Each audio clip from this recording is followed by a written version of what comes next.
Ministri i Brendshëm Besfort Lamallari, shoqëruar nga drejtori i përgjithshëm i Policisë së Shtetit Skënder Hita, inspektoi zbatimin e masave të sigurisë në zonën e Shëngjinit në kuadër të sezonit turistik. Gjatë takimit me efektivët, drejtori i përgjithshëm i Policisë së Shtetit falenderoi punonjësit e Policisë Rrugore të Kosovës, si dhe vlerësoi angazhimin dhe përkushtimin e të gjitha strukturave të Policisë së Shtetit, të cilat me orë të zgjatura shërbimi dhe sakrificë të përditshëm garantojnë sigurinë e qytetarëve dhe vizitorëve në të gjithë vendin. Falenderoj punonjësit e Policisë Kosovës që i bashkangjiten në Policisë Shqiptare për ndihmën në veprimet e tyre policore gjatë aktivitetit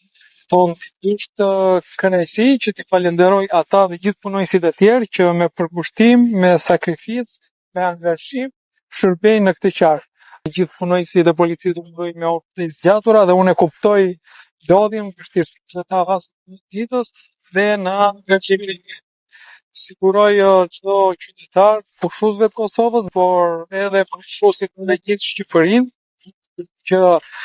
po shërbimet e policisë që do jenë vendimtare në veprimet e tyre, në përkujdesjen dhe në angazhimin që ata kanë në të mirë të pushuesve dhe komunitetit. Është vërtet një sakrificë që këta bëjnë çdo ditë për t'u ardhur në ndihmë gjithë pushuesve që kemi. Drejtori i përgjithshëm i Policisë së Shtetit Skënder Hita kërkoi nga strukturat e Policisë së Lezhës që të intensifikojnë kontrollet në zbatim të ligjit dhe të udhëzimeve të dhëna, me qëllim garantimin e qetësisë publike, respektimin e normave të zhurmës dhe krijimin e kushteve sa më të mira për banorët dhe pushuesit në zonat turistike.